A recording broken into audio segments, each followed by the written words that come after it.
Hey there, good morning. Sorry, my sitter got here a couple minutes late. So, um, okay, so let's move on with carbohydrates.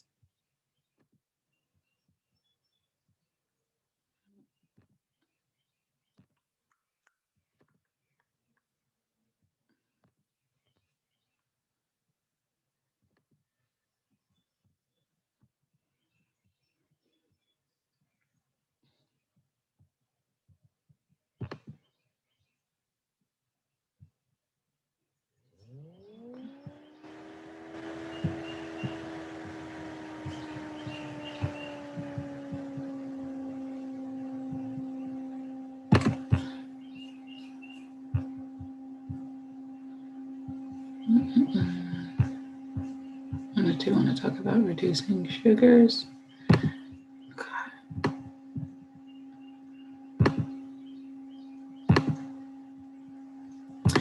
We'll talk a little bit about some of the chemical properties of monosaccharides. So have you guys ever heard of sugar alcohols?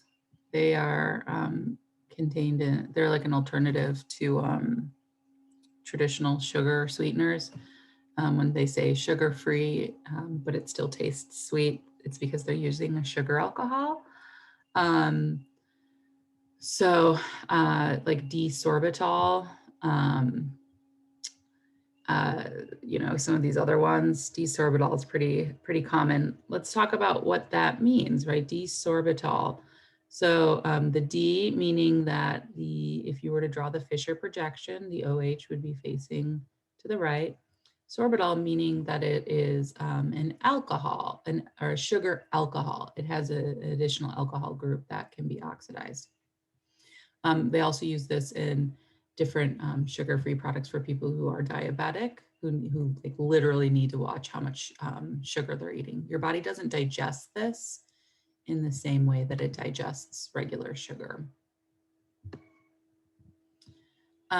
So when you have a monosaccharide or these simple sugars in a solution, there are a small amount of them that are open chained.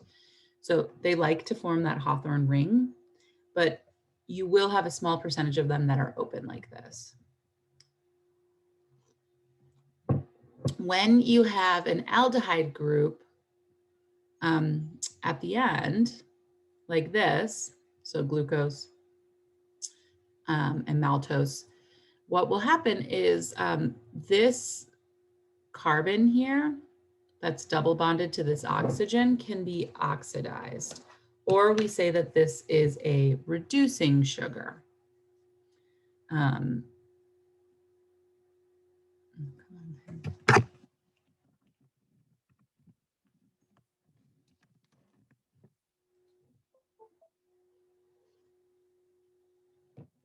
So this we classify as a reducing sugar. It's a reducing sugar because we can increase, when looking at this, I can increase, right, when we oxidize, we're going to increase carbon to oxygen bonds. So what I can do here is I can shove an oxygen where the hydrogen is. So just move the hydrogen over and put an oxygen there. And we get this here, which is a carboxylic acid. So we classify that as a reducing sugar. Sugar acids. So this is a sugar acid here because it has the carboxylic acid group at the end. It's when we oxidize an aldehyde. We usually use copper or something. You take the name of the original sugar, you take the OSE at the ending, and you change it to onic acid. So when this is glucose or D-glucose, we take the OS at the end, we rip it off, and we say D-gluconic acid. A carbohydrate that reduces another substance, such as an open chain form of glucose, is called a reducing sugar. So why is this? It itself is being oxidized. We call it a reducing sugar because in order for this to be oxidized, it has to reduce something else, right? One thing oxidizes, one thing's reduced. So that's why we classify it as a reducing sugar. Fructose is a ketohexose. So remember, fructose doesn't have an aldehyde group. It has a ketone group. The fructose, let me see if I can pull it up. The fructose right here has the double bond somewhere in the middle. Because it has this double bond to the oxygen somewhere in the middle, we cannot oxidize this, or we usually can't oxidize it. First, it would have to be converted into glucose, and then we could oxidize the aldehyde. Why can't we oxidize this? Is there any way for this carbon here to increase its carbon-oxygen bonding? No, we can't put 3 on here, and we're not going to change the setup with the carbons and the carbons. Remember, carbon to carbon bonds, very strong, not going to happen. Okay, so we cannot actually make that, we can't oxidize it from here. We would have to somehow use a solution to get it to transform into glucose, and then we could oxidize the aldehyde.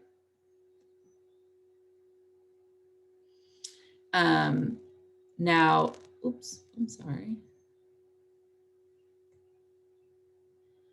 Now, if I was to take this thing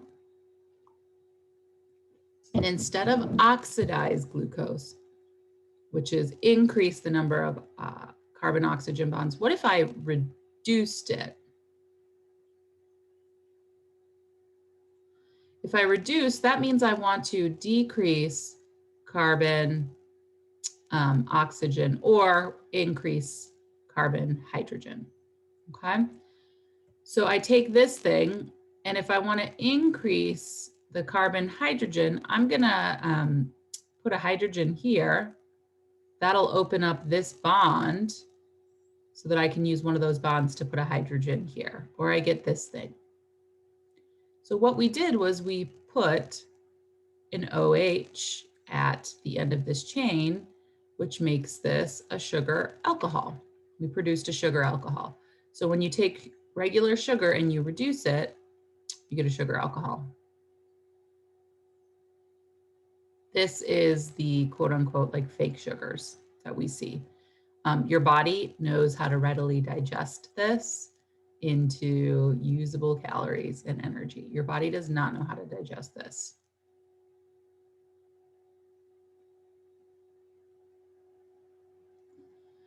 So how do we name sugar alcohols? You take the OSC and you of the ending and you replace it with ITOL or itol.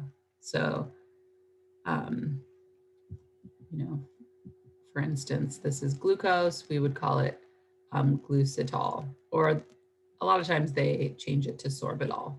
So when you see sorbitol, which is a really, really common sweetener, just know that that used to be a glucose, a sugar, that was then turned into an alcohol, a sugar alcohol. So a lot of these are used in sweeteners. There's what, sorbitol, xylitol, xylose, mannitol, and which is from mannose. Sometimes the thing with these that you have to be careful of is they can, because your body doesn't digest them in the same way, they can give you a pretty bad case of the runs. So if you eat things that have a lot of these fake sugar alcohols, they can kind of throw your digestion off because your body's like, oh, what do I do with this? I just need to get rid of it. Yeah, for your information. All right, so write the product of the reduction of D-mannose. This is maybe a little bit above your paid grade. So let's, I don't want that. So let's just do it together. Your homework may ask you to do it. I'm not gonna ask you to do it like on an exam, but if we were to reduce this thing, so remember reduction is decrease carbon-oxygen connection or increase carbon-hydrogen connection. There's the aldehyde. I want to put a hydrogen next to this. That will open up one of these bonds, and then I'll stick a hydrogen here.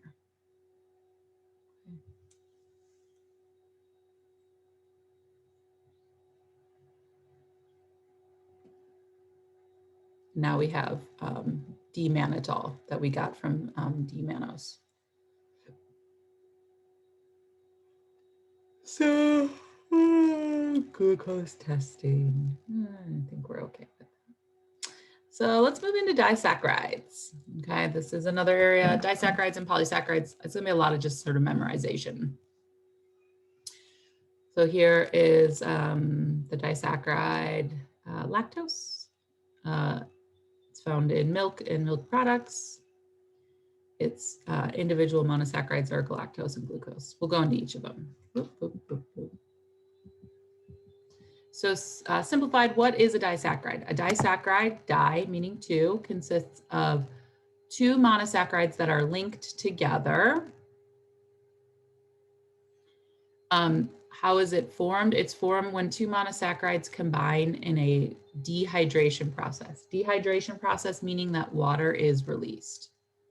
Okay, so these are the three disaccharides that I want you to know. Maltose, which is a combination of glucose and glucose. It's two glucose rings. Lactose is glucose and galactose. So each of the disaccharides that you need to know all contain at least one glucose. All right, so they all have a glucose. Maltose has an additional glucose. Lactose has a galactose. And then sucrose, which is table sugar, is glucose plus fructose.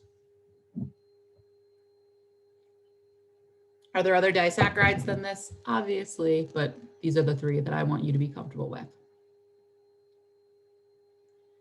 So maltose is a disaccharide. It's also known as malt sugar. It's got two glucose molecules linked together. We get this from the hydrolysis of starch, and starch being, you know, what you're pulling out of starchy plants and stuff. A lot of times maltose is what's used in cereals, candies, and then any sort of brewing, alcohol, beer, things like that. They use maltose as their driver for yeast production. It can be found in both an alpha and a beta form, and I will talk to you about how to identify the alpha and the beta form in just a sec. So again, definition-based stuff. Know that these things are associated with maltose.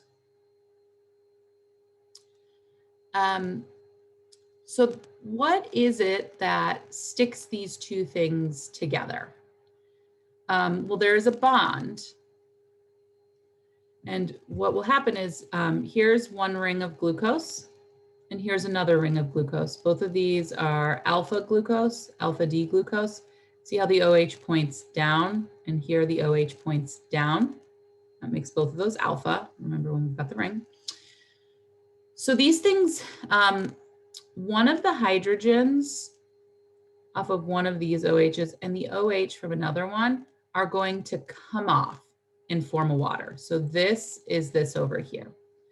And because those pull off to form a water, you're left with this sort of like unsatisfied open bond that wants to link up to create, you know, all the electron stability, the four connections that carbon likes. So it bonds together into a type of ether bond. So this is an ether bond.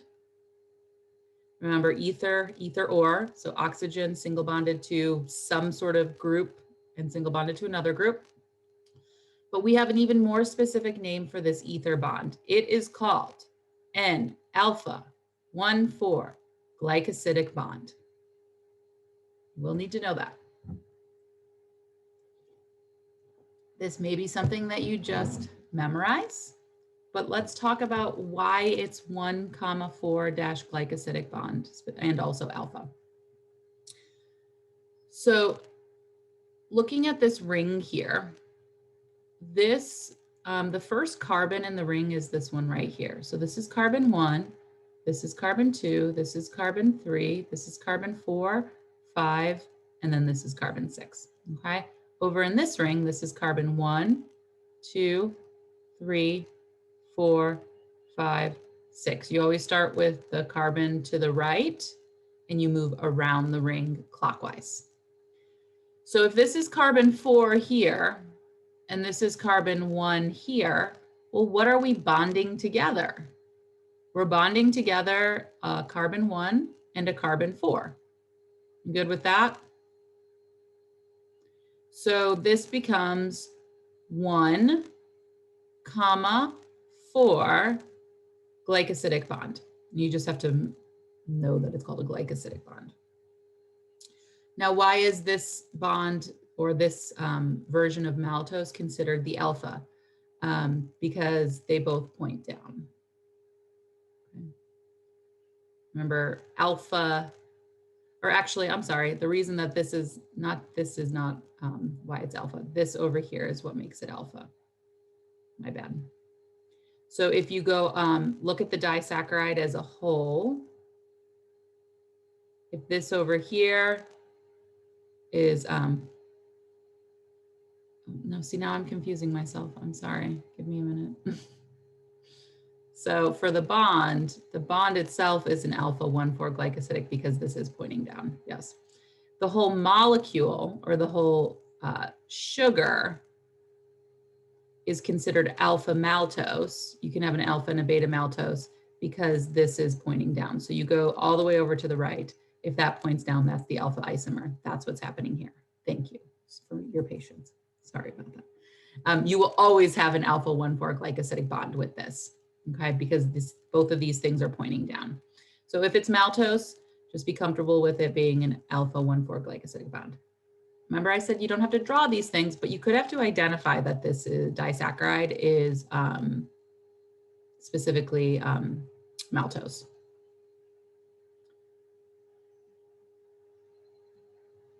Okay, let's look at the next one. The next one is lactose. Lactose, oh, and another thing I want to say about maltose. Maltose is a reducing sugar. So write somewhere that it's a reducing sugar. It means that it can reduce something. Why is that the case? Do you see how right here on this first ring here, the second ring here, it has a place where this can open up. So this ring can uncoil. Because this ring can uncoil or sort of detach here, it's not fused in by a glycosidic bond. Because this can uncoil, it has the ability to reduce things. I'll show you an example in a couple minutes of something where the ring can't uncoil and reduce. Okay, we've got lactose. So lactose is a disaccharide found in milk and milk products, makes up 6 to 8% of human milk and about 4 to 5% of cow's milk. Let's look at the structure for it. So we've got a galactose and it's bonded to a glucose. I think this one's a little easier to see. Where'd you go? Okay, so let's talk about the bond that it makes. We've got, so this situation is a little different because this is a B D-galactose, meaning that the OH group is pointing up in this Hawthorne ring, and this is an alpha glucose, meaning the OH is pointing down. Okay, lactose is always a combination of the B-galactose and the alpha or the B glucose. So there's a crisscrossing that happens here. So we still are on carbon 4 and carbon 1. So it's still a 1,4 glycosidic bond, but it is going to be a beta 1,4 glycosidic bond. Now that is something that you can just memorize again because you know lactose has a 1,4 glycosidic bond, or you can see that it's creating, see how it's creating this sort of hiccup? They're not both pointing down, one is pointing up and one is pointing down. That is what's identifying it as beta. So you have an alpha and a beta that goes along with the bond. And then you have an alpha or beta that goes along with the whole molecule. And in this case, we've got an OH that's pointing down on the carbon all the way to the right. So we say that this is the alpha isomer. So this is alpha lactose with a beta 1,4 glycosidic bond. The bond itself won't change. It'll always be a beta 1,4 glycosidic bond. Again, 1 in 4 because those are the numbered carbons that are connecting on each of the rings.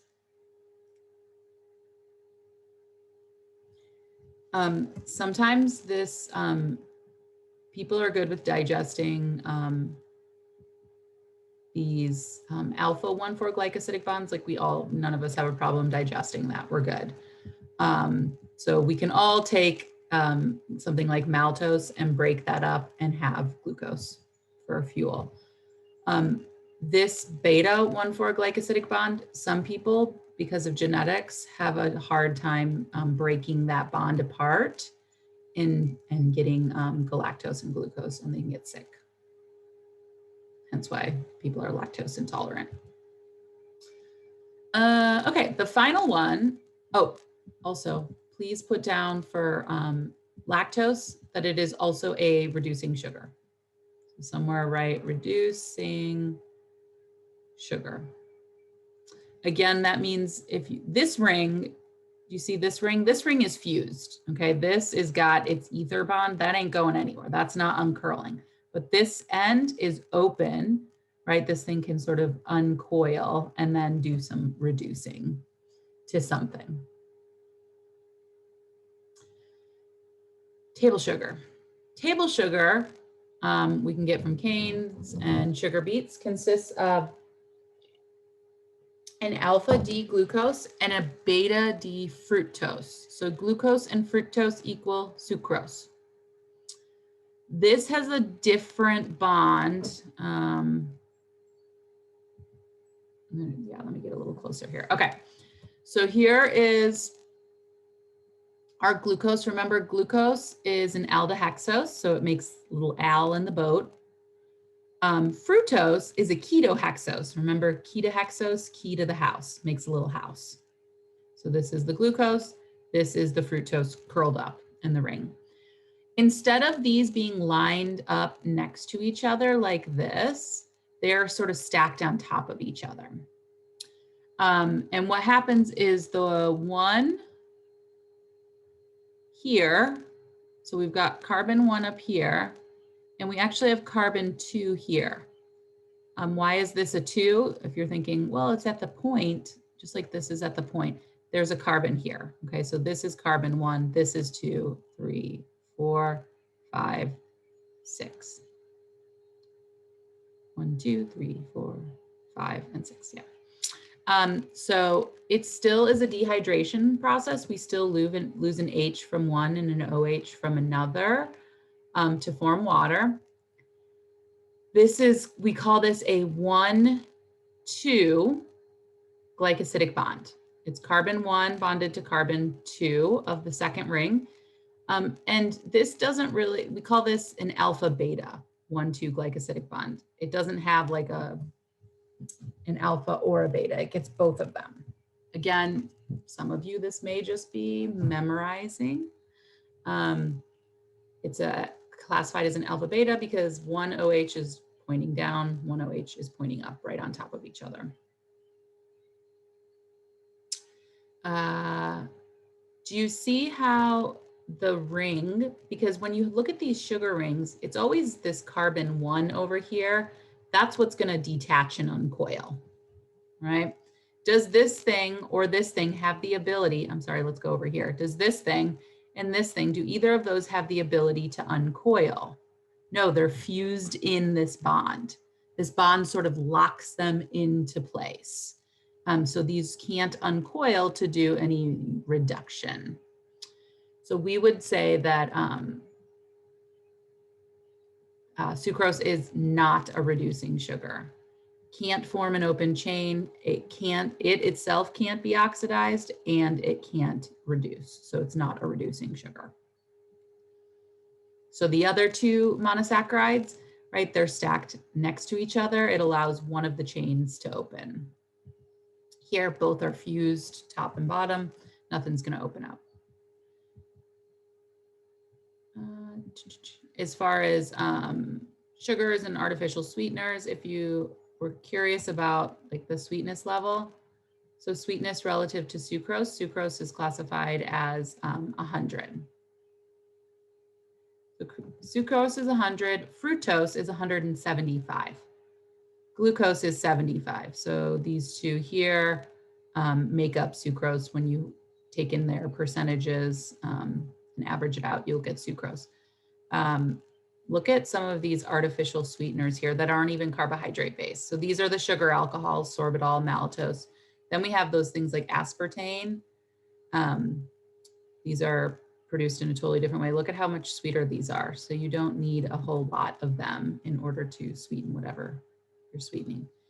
I think they have a different taste than regular sugar, though. A lot of times you can kind of taste the fake sugar.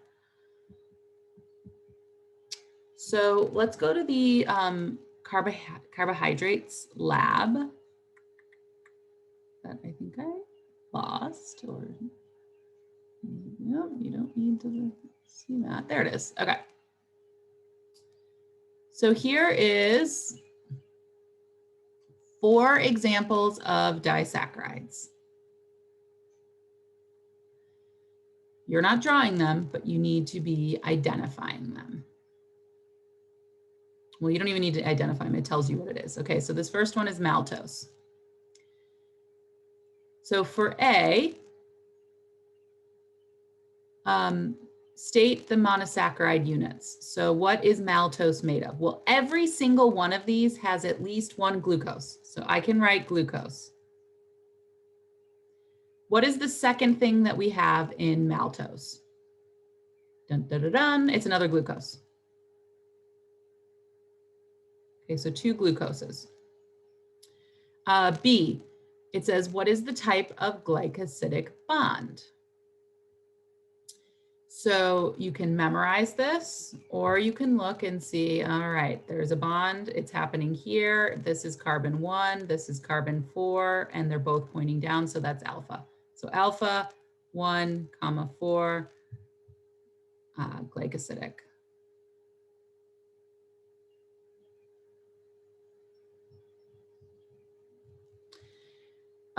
It wants you to say, is it an alpha or beta maltose? So if you're trying to describe the entire disaccharide, go to the carbon all the way to the right and see what its OH is doing. Its OH is pointing up. That makes this beta maltose. The last thing, is it a reducing sugar? Does this have the ability to open a ring and reduce? It does. This is free to do so. So we would say yes, or, reducing sugar, whatever, something to just denote that it can in fact reduce. So that's 1. Look at 2 over, or I'm sorry, look at 4 over here. 4 is also maltose. What is the only difference between this thing and this thing?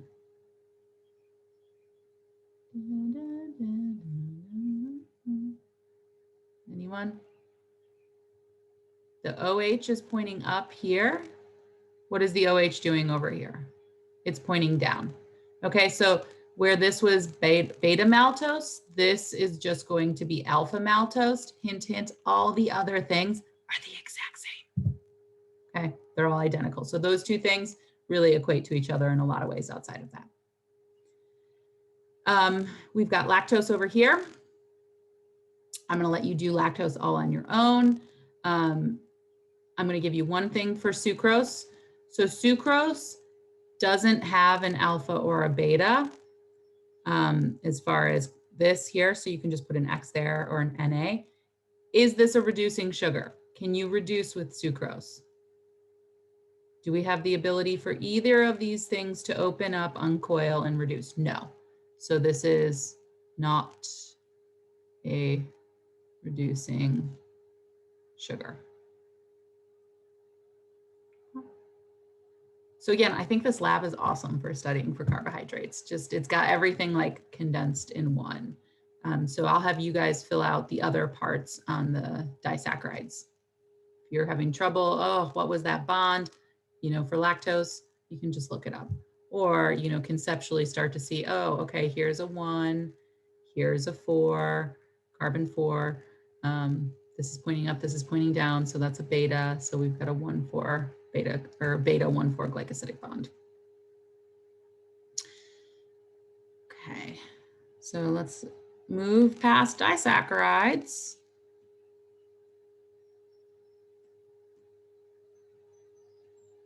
All right, this gets into detail about some other things. We're gonna move past that, move past blood type.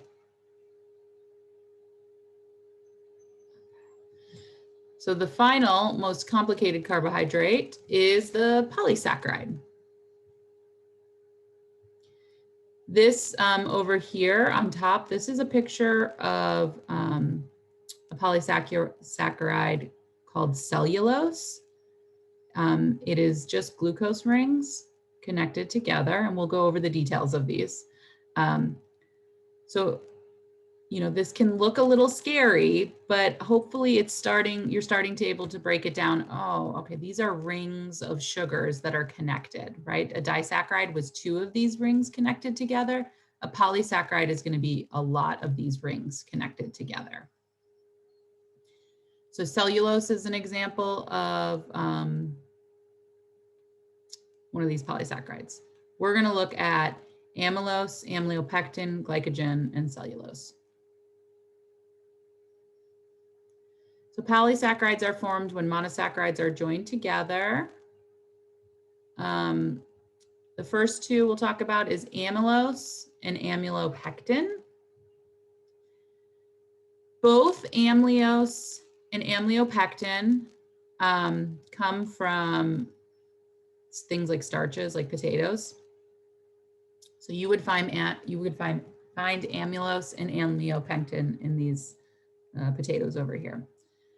They're both made of glucose. So all they are really long glucose chains, thousands and thousands of glucoses. They are, the amylose is the simpler one in that it's just a straight chain of glucose units. For amylose, it is each of these glucose is bonded by an alpha 1,4 glycosidic bond. So the same bond that you see in maltose. And where does maltose come from? It comes from starchy things, right? So you could take one of these amylose long chain polysaccharides and break it up into maltose, which is then what you would use to make like beer or something. And it's just a single chain. And a lot of times the chain will coil on itself like this. Anyone old enough in here for when we used to have telephones with those coiled cords? That is kind of what it does. Amylopectin is, so that was amylose, the simpler one. Amylopectin is a little bit more complicated. It has a main chain that is also, so here's the main chain. That's all glucose, okay? Just like, think about kind of building on the amylose. So the amylopectin has the main chain, it's glucose, and they are all alpha 1,4 glycosidic bonds. But every so often, I think it tells us in the next slide, I think it's like every 20 or so, 25, there is a side chain of glucose. Okay, still just glucose. And these side chains have their own unique bond. It is a 1,6 alpha glycosidic bond, okay? Because it comes off the 6th carbon, the top carbon. Whereas these are 1 and 4 in the main chain, this is 1 and 6 right up the top. Boop. And then we'll have a chain of glucose rings.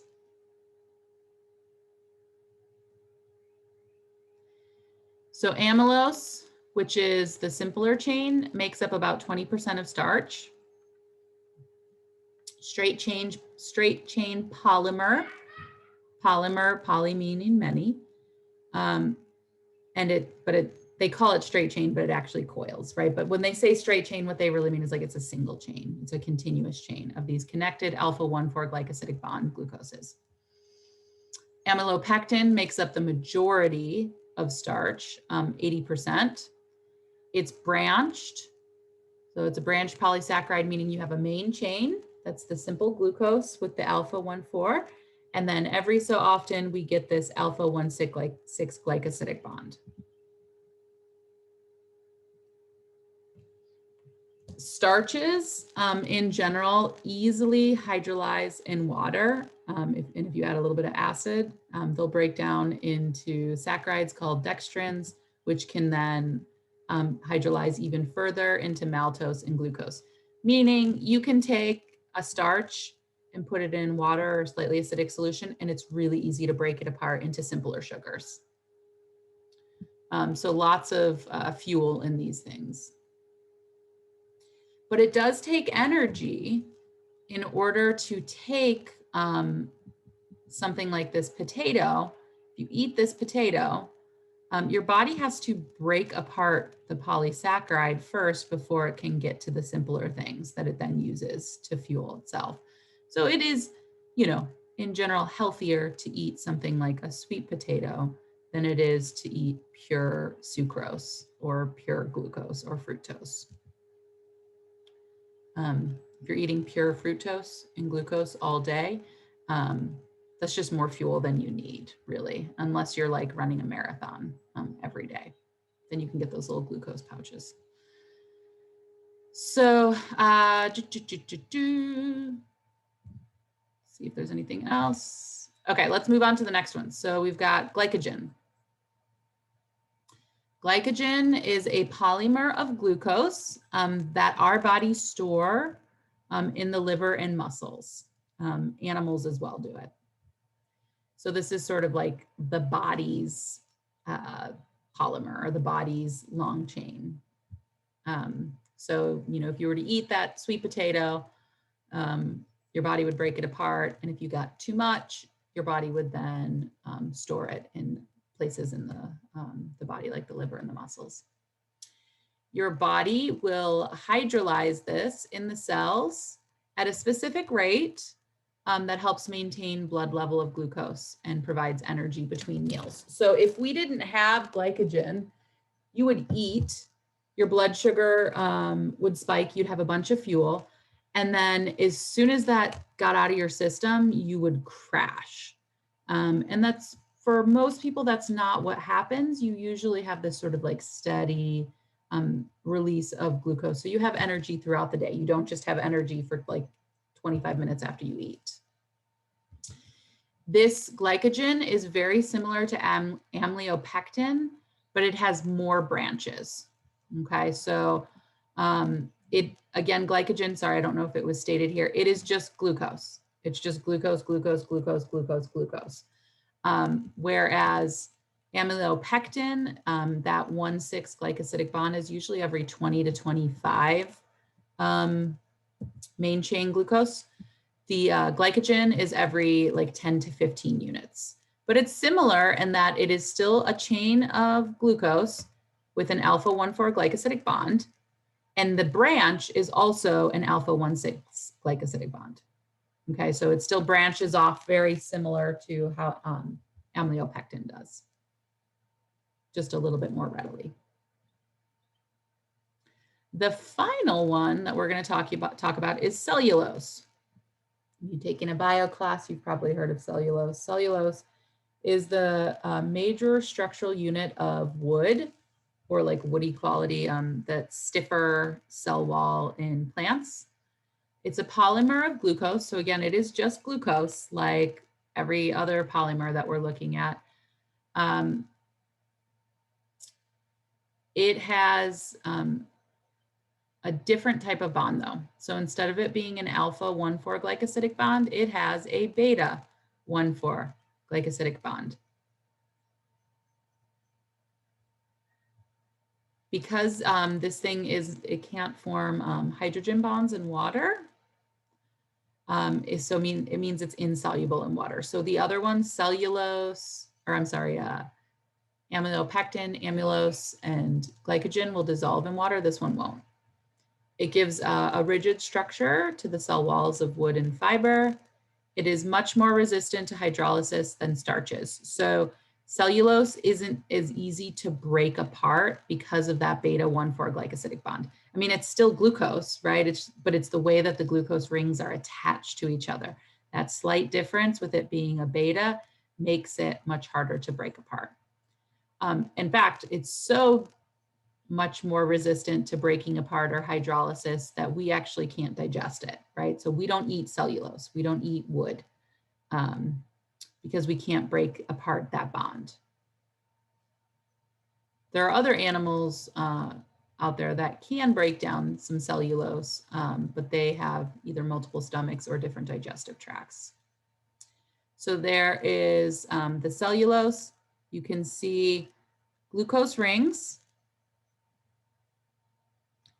but one is pointing up and one is pointing down here. So this is what's making it up and down. This is what's making it that beta 1,4 glycosidic bond. That is the killer as far as us being able to digest this. It's the bond itself. It's not the glucose rings. Okay. Identify the polysaccharides and types of glycosidic bonds in each of the following. So this over here is cellulose. This over here is a starch. It contains amylopectin and amylose. This is all memorization. And that's the end of that chapter, but not the end of the class because I want to look over the lab. Okay. So just talking about what we want to do here. So it says, describe the similarities and differences in each of the following. So all those different polysaccharides that we've looked at, all 4 of them, are combined with each other. So we've got amylose related to amylopectin, amylopectin related to glycogen, amylose to cellulose, cellulose to glycogen. So in the first one, it says, describe the similarities and differences of the following. So amylose and amylopectin. So one thing we could say about similarities is that they're both found in starch. Right, both of those things are found in starch. They both have glucose rings. So they're made out of glucose. Another thing that's similar between amylose and amylopectin, they have 1,4 alpha glycosidic bonds.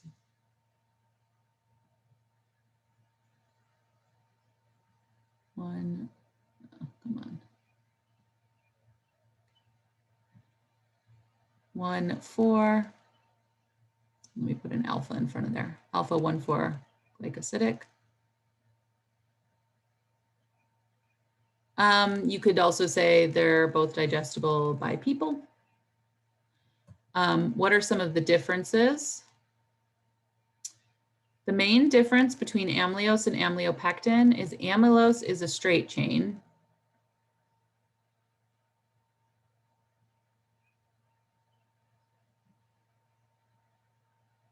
And amylopectin is a branched chain. It's branched. You could also say amylopectin here. Amylopectin contains a 1,6 glycosidic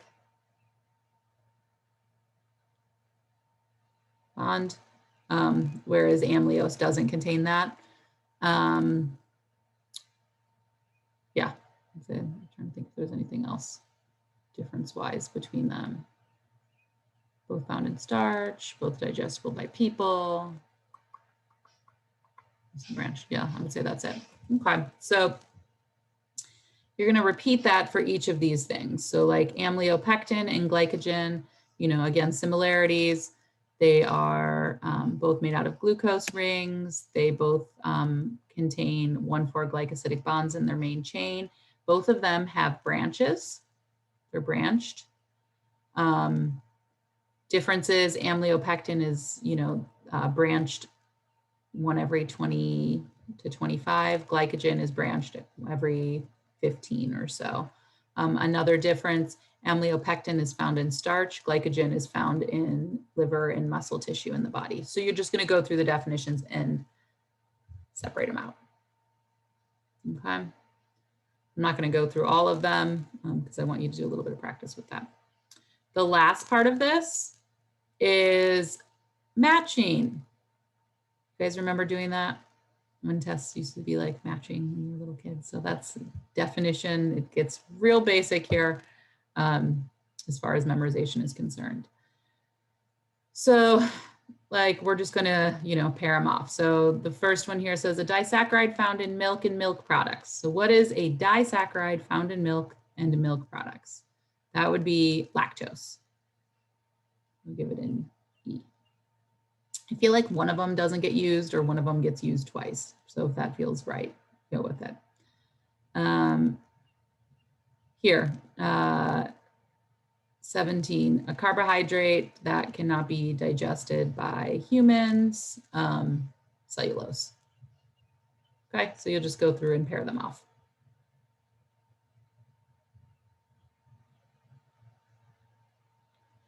And then this one down here, indicate the monosaccharide, either A or B, produced upon hydrolysis of each carbohydrate. So you want to break these things apart and tell me what you get into its simplest forms. And that's really the end of that lab. So that, we've gotten through most of it, And that's it. That's all I've got for carbohydrates. Does anyone have any questions on carbohydrates? Do they seem a little less intimidating? You may look at this and think, oh, I could see how this could get really, really complicated. And it can get very, very complicated. But for now, we're going to keep it relatively simple, right? So if you know the Fisher projections, if you know the Hawthorne rings, you can identify it, alpha, beta, you know your disaccharides, and you know your definitions on polysaccharides. You should be good with carbohydrate. Great. So I will leave you guys for today, unless you have any individual questions. Otherwise, have a really good weekend. You don't have a test this weekend. The test will be next weekend. So just make sure you are keeping your eye out for that. Next week, we will do the last chapter, all on amino acids. And then you're done. Isn't that amazing how that happens? Feels like it takes forever, and then all of a sudden it happens. So great job so far, everyone. And I will talk to you next week.